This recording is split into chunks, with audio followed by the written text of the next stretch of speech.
Today we're going to talk about sampling distribution for the linear regression test.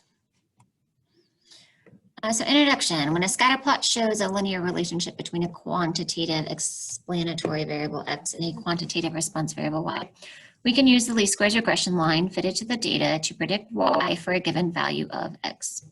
The data are a random sample from a larger population. We need statistical inference to answer these questions. Is there really a linear relationship between x and y in the population? Or could the pattern we use in the scatter plot plausibly happen just by chance?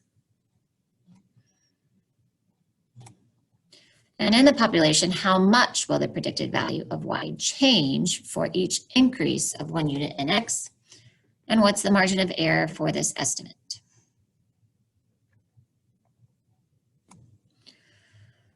So below is a scatter plot of the duration and interval of time until the next eruption of Old Faithful geyser for all 222 recorded eruptions in a single month.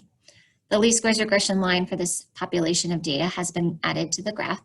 It has a slope of 10.36 and a y-intercept of 33.97. We call this the population regression line, or true regression line, because it uses all of the observations that month.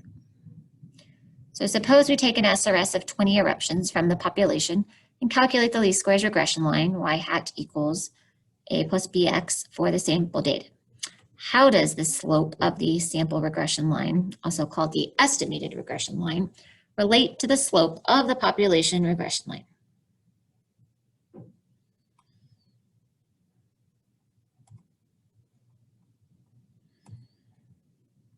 So the figures below show the results of taking 3 different SRSs of 20 Old Faithful eruptions in this month. So each graph displays these selected points and the least squares regression line for that sample.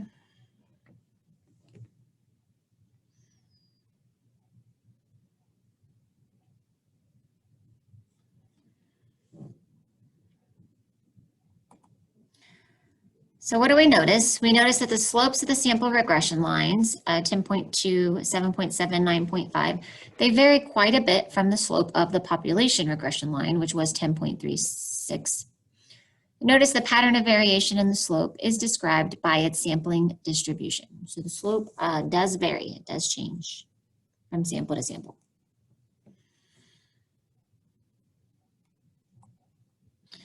So confidence intervals and significant tests about the slope of the population regression line are based on the sampling distribution of B, the slope of the sample regression line.